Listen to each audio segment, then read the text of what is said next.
this guy's garage. Like and subscribe. On behalf of the Canadian Polish Congress, thank you for this opportunity to address the serious matter of the former member of the SS Galician unit who was invited to be honored in the House of Commons last year. Canada's Polish community, much like Canada's Jewish community, watched in horror as members of Parliament, inadvertently prompted by then Speaker of the House, rose in the chamber to applaud Yaroslav Hunka as a, quote, Ukrainian and Canadian hero who fought against the Russians. That wording immediately caught our attention, as it quickly became evident who Mr. Hunka had fought for, namely the SS Galician unit. This moment was a shock for Polish Canadians who were baffled at how such an event could come to pass in our House of Commons. To properly address that question, it's important to set out the relevant historical context. First, the Waffen-SS was not a conventional German Wehrmacht military unit. Rather, it was quite literally the combat wing of the Nazi Party's Schutzstaffel organization created to implement its aims. Its members were required to swear personal fealty to Adolf Hitler. The SS Galician, also known as the 14th Waffen-Grenadier Division of the SS, 1st Galician, was created by Nazi Germany as part of a broader strategy to recruit and mobilize non-German ethnic groups in occupied territories to fight alongside the German armed forces. The SS Galician was composed mainly of Ukrainian volunteers from the Galicia region, then part of Nazi German-occupied Poland. These volunteers were motivated by various factors, including opposition to Soviet rule, nationalist sentiments, and promises of autonomy. Nazi Germany exploited these sentiments to bolster their military forces and further their goals of expansion and domination in Eastern Europe. Mr. Yaroslav Hunka was a member of the SS Galician, and proudly so. In his own words, published in a readily accessible online blog from 2011 in the Combatants News, Mr. Hunka recalled, quote, the Polish army and the civilian population are fleeing along the road in the direction of Berezan in a continuous roll, and German planes are catching up with them from time to time. Every day, we impatiently looked in the direction of the Pomorians, or the Germans, with the hope that those mystical German knights who gave such bullets to the hated peasants would appear. Another quote, at the call of the Organization of Ukrainian Nationalists, many joined the ranks of the Ukrainian Patriotic Army. Others, at the call of the Ukrainian Central Committee, went as volunteers to the SS Galician Division. In 2 weeks, 80,000 volunteers volunteered to join that division, including many students of the Berezan Gymnasium. Poland's Institute of National Memory documents SS Galician's role in the Huta Pieniacka massacre, which occurred on February 28, 1944, in Nazi German-occupied Poland. This massacre involved the murder of approximately 500 Polish civilians, including women, children, and the elderly, by a joint force of soldiers from the SS Galician and other units under German command. Further, in a speech to the soldiers of the 1st Galician Division, Heinrich Himmler, the infamous head of the SS, is quoted as saying, your homeland has become so much more beautiful since you have, on our initiative, I must say, lost those residents who were so often a dirty blemish on Galicia's good name, namely the Jews. I know that if I ordered you to liquidate the Poles, I would be giving you permission to do what you were eager to do anyway, end quote. Given historically documented examples like this, it's unfortunate that some have attempted to minimize the criminal nature of the Waffen-SS by selectively using Canada's Deschênes Commission report as a sort of fig leaf. What is not often mentioned is that the Deschênes Commission was limited by the scope of its investigation, which was focused on identifying individuals suspected of involvement in war crimes who had immigrated to Canada after World War II. Moreover, its ability to access evidence, especially from witnesses, foreign governments, and agencies, was limited given that the region was still behind the Iron Curtain at that time. The question of whether or not Mr. Hunka himself was involved in perpetrating war crimes is not central to the debate. What we know is that there's no ambiguity about the criminal nature of the SS, of which he was a voluntary member, and that this historical fact cannot be dismissed as Russian disinformation. The brutal attacks carried out by the Waffen-SS units, including the Galician Division and others, such as the massacre of Poles in Volhynia and Eastern Galicia, are forever part of the tragic legacy of the Second World War, in what Yale historian Timothy Snyder appropriately termed the Bloodlands. From the perspective of Canada's Polish community, there's no question that a former member of the 14th Waffen-Grenadier Division of the SS, 1st Galician, should never have been recognized in the House, nor, as we later learned, been invited to a reception hosted by the Prime Minister of Canada for visiting Ukrainian President Volodymyr Zelensky. This regrettable incident, which this committee has been investigating, embarrassed President Zelensky during his visit, damaged Canada's reputation, and played right into Vladimir Putin's false narrative about modern Ukraine at a critical time in their heroic fight for survival against Russian aggression. But worst of all, it was easily avoidable. Mr. Hunka's words, which I quoted earlier, and his association with SS Galician were readily available via cursory online search. Dzień dobry, panie Roszak, and I will not continue in Polish, so don't worry, you won't need to do live translation, English to Polish. That's totally our Polish to English. I was going to ask, first of all, Mr. Roszak, is the Canadian Polish Congress satisfied with the apologies issued so far, both by the Speaker's office and the Prime Minister's office?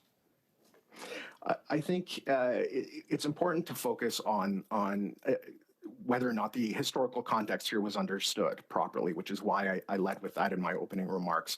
Certainly, the Speaker ultimately resigned and apologized and recognized the Jewish and Polish communities in his resignation. So we appreciate that.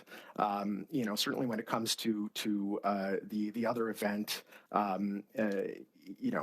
understand there was some discussion about a particular stakeholder involved and at previous committee meetings. I would hope that there would still be an opportunity to get further clarity on that question. Okay.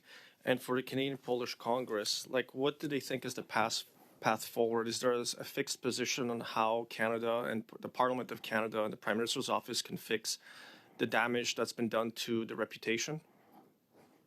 I think the only way to do that, again, is to openly discuss the historical context and to frankly, engage with the communities involved, right? Engage with our community, with the Jewish community and the Ukrainian community to chart a path forward from this. Of course, as I mentioned, it's a critical time.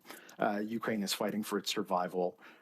Canada's Polish community and Poland have been some of the strongest allies of Ukraine in this fight, and we want to focus on that. But nevertheless, we cannot ignore the importance of historical truth as the foundation of moving forward in a situation like this.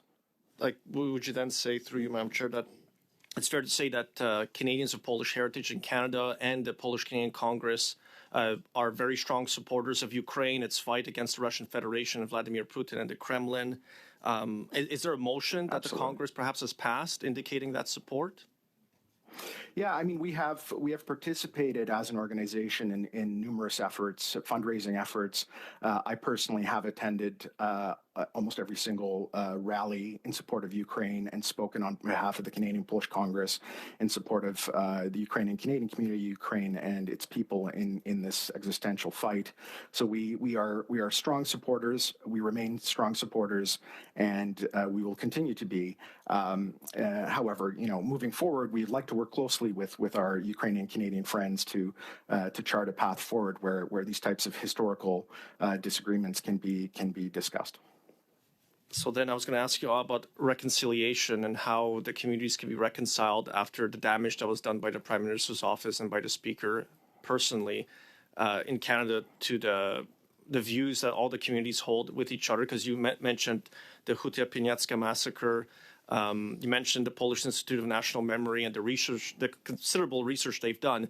Now, President Duda of Poland and President Zelensky, for 3 years before that incident, had worked on reconciliation, doing joint masses together, joint statements to try and reconcile the two people to events that happened during the war. So what could we do in Canada, and how could the Canadian Polish Congress help to reconcile that difficult past history? Certainly, and I would love to work with communities like the Ukrainian community and for us to join together on this issue. But I think from the perspective of the Parliament and government of Canada, I think it is important to allocate resources to navigate these very sensitive issues. And these aren't restricted to our communities, right? There are other communities around the world that have difficult pasts and different perspectives on those pasts. However, there needs to be a broader understanding amongst parliamentarians and government officials on those questions. And I think that is where a lot of effort should go into ensuring proper staffing, proper resources to be able to understand the nuances of these issues, particularly in a multicultural country like ours. So in the case of the Parliament of Canada, what could we do on Parliament Hill to reconcile with the series of events that led to Mr. Hunka being recognized, the lack of background checks, lack of security check that was done, and the grave error that was done by the Prime Minister's office and by the Speaker? Like, what could the Canadian Polish Congress add? Like, you said resources, so there's things that we could do here. What could the Canadian Polish Congress help us with to achieve that goal of reconciliation and fixing this damaged reputation that Canada now has internationally?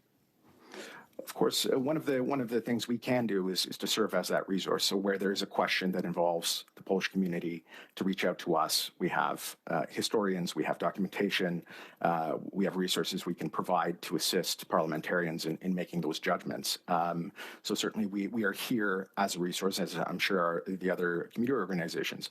Other, I think, ways we can do that, there are two very active and great parliamentary friendship groups on the Hill, the Canada-Poland Parliamentary Friendship Group, Canada-Ukraine. Perhaps there's something we can do jointly. I would suggest that would be something worthwhile of consideration moving forward. So when you mention academics and research, I think you're familiar with the work of Wiktor Poliszczuk, Dowody zbrodni OUN i UPA, which is evidence of crimes of the OUN UPA. It's actually a Toronto publication from 2000. Do you have other examples of academics and researchers who have extensively written on this subject? Yeah, I mean, all of the quotes I've shared with you today come from are sourced, so I didn't come with anything that wasn't backed up. So I'm happy to share those resources with the committee and with parliamentarians, and certainly to direct them. I'm not a historian myself. I like to think I have a good understanding of history, but I'm not. But we certainly have contacts that can assist in these questions, for sure. Thank you. Unfortunately, Canadians forget their history and the sacrifice that our armed forces made in two world wars and other conflicts around the world. But I wonder if you would provide us with a few reflections on how those two communities, important communities, the Polish community, the Ukrainian community, can perhaps help us better understand those periods in history and then move forward in a positive way.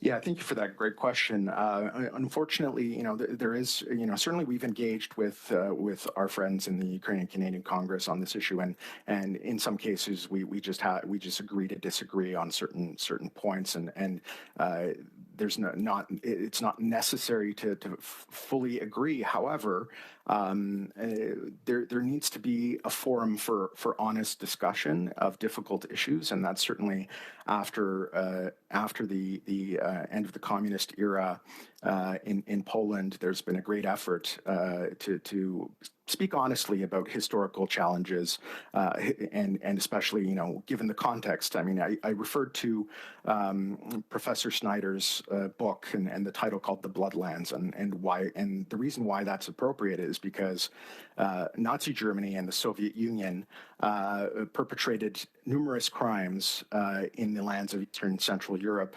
and frankly pitted communities against each other. However, now that Poland is free, Ukraine is free, especially here in Canada, where we have a commitment to multiculturalism and mutual understanding, we should really take the opportunity to lead here, to have those difficult conversations. Maybe not to come to a full consensus, but at least to be able to air out those difficult issues and to focus really, what's important right now, whether it's for Canada or Poland and especially Ukraine, which is defeating Russia in the context of its unprovoked aggression on Ukraine. I wanted to ask and put it to you directly, Mr. Roszak, just that the Canadian Polish Congress's view, but the view of many Poles in Canada, and ask you to comment on this. One of the statements that was made by many people publicly who were defending Mr. Hunka were saying that, there were many people who were given no choices during the war, and people had very little opportunity to exercise, full freedom of conscience and choose the sides they wanted to fight on. But I'd like to comment on the Polish community. We have something that Poles call żołnierze wyklęci, the cursed soldiers, people who fought against the Soviet Union, who fought against the Nazis. So they had no home once Poland was fully occupied by the Soviet Union. And some of them continued to fight. And the last one was Yaroslav Hunka, who was murdered in 1963. He was a man who continued to fight well after the home army was stood down and amnesty was declared. So there were men, in this case all men practically, who chose to continue to fight the good fight, had fought the Nazis, had fought the Soviets. So they made that difficult choice of conscience. How does the Polish community see that? How does the Polish community see those arguments when they're made in public? Yeah, I think it's important at this point to even take it out a little bit further and to remind, as well as part of the historical context, that Poland was invaded by Nazi Germany, but on September 17th, it was invaded from the east by the Soviet Union. That's a fact that's often forgotten. And once Poland was forced to surrender, a lot of Polish soldiers and other volunteers joined one of the largest World War II undergrounds, if not the largest, the Polish Home Army, which fought Nazi German occupation, which helped save Jews from the Holocaust, which Jan Karski voluntarily went into to Auschwitz to report back to the Allies about what was going on there. And then after the war, you had even during the war, you still had the Warsaw Uprising, which was the kind of last effort of freedom-minded Poles to free Warsaw before the Soviet army had come in, so that some measure of Polish freedom could be maintained. And then after the war, so Poland did not have, or Poles did not have any large-scale collaboration with either the Nazi German or Soviet regimes, and in fact resisted both right up until 1989, when Poland finally became free after so many years of Soviet domination. I'm sure I'm glad Mr. Roszak mentioned Jan Karski, but there was another one too. Captain Witold Pilecki is credited as being also Pilecki, of course. Sorry, yes. who was the one who volunteered to go to Auschwitz and spent several years there and saw countless things that he then reported to Western allies that then gave the final reports that the Holocaust was in fact happening. Also, the one I think who saw Maximilian Kolbe, priest Maximilian Kolbe, give up his life for another man. I was going to ask you then, again, going back to the idea of reconciliation in Canada between the Polish Congress, the Ukrainian Congress, fixing the damage that's been done between the communities, because we're all on the same side. You've mentioned it before, the community in Canada, the Polish community in Canada, are very strong supporters of Ukraine's fight for its freedom and to remain an independent, free, pluralistic democracy. That's what the Ukrainian Congress wants. That's, I think, where parliamentarians on all sides of the House want. So an act of reconciliation, let me put it to you. You asked me if this is a good idea and would you participate in something like this, both in facilitating it, but having a presence there, is to do something like this, is to have Rabbi Moshe Azman of Kyiv or Rabbi Yaakov Blaik of Ukraine. And I mean, what could be better than one rabbi? You have two, so if you don't like the first one's opinion, you have the second one. Ask them. They love this joke all the time, is to have both of them here, to bring a mezuzah from Ukraine, and to have both community leaders present, the Speaker of the House of Commons, someone from the government of Canada, from all opposition parties, and participate in an act of reconciliation where we literally hammer into the building, preferably on the door of the Speaker's office, so this could be a constant reminder, a beautiful mezuzah, of what not to do, and that people need to do their homework before they make parliamentarians do a grave mistake that damages the reputation of this institution and all of our personal reputations as well. So would you participate in something like it? What do you think of this idea? Absolutely, I would. I think it's a great idea, and I'd love to work with parliamentarians on this on behalf of the Canadian Polish Congress as Vice President for Canadian Affairs, and certainly open to working with other organizations like the UCC, CJA, and others, and B'nai B'rith and others to foster that reconciliation and understanding. I was born in Canada. I grew up here, and I value the relationships I have with members of the Jewish and Ukrainian communities, and I think there's definitely more we can do. So if there's leadership from parliamentarians and a willingness to organize an initiative like this, we'd be happy to participate. I am a former student of Canadian and international military history, and so the other piece about this as well is, again, that I think we need to revisit our histories and really look at how they impact our present and our future, and so that's a piece that I'm grateful that you highlighted as well.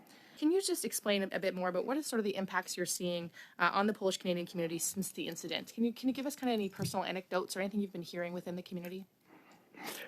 I think the community, as I mentioned, they were just like you yourself mentioned, there was shock and surprise at this situation, and a kind of, from our perspective, a puzzlement as to how someone wouldn't know that the connection was there. I mentioned that right away, even just from the speaker's quote, we kind of knew that there was something off here.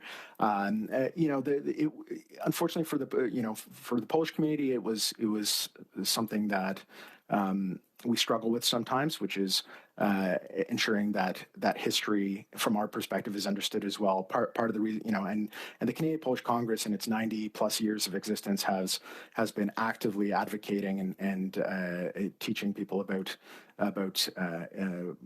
Polish history and the links to Canada, and there's so many great stories of bravery and Canadian airmen dropping supplies to Warsaw Uprising participants who were fighting Nazi German occupation.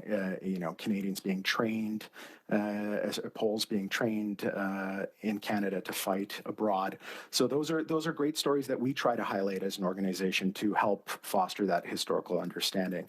As for so for us, it was the response was shock, but I certainly appreciate your comment about that this has a bit of a chilling effect on recognizing future guests, and I hope that a way can be found to kind of take the lessons from this to ensure that no, we still want to recognize people who represent the best of the values that we all share, but that we just have to put in that little extra bit of due diligence to make sure that we don't do something inadvertently that then we all feel badly about. So I hope that answers your question. Mm-hmm. Thank you very much. And again, kind of in the same vein, internationally, what kind of impacts do you see this event as having, as far as reflections on Canada, as far as the current illegal invasion of Ukraine by Russia? Can you speak to some of those international implications as well? Yeah, I think it was an unfortunate, regrettable distraction from what should have been a really excellent and which was an excellent visit by President Zelensky, his speech to Parliament, his presence at the community rally in Toronto, at which I was proud to be present on behalf of the Canadian and Polish Congress, and really appreciated that invitation to show our support for the community.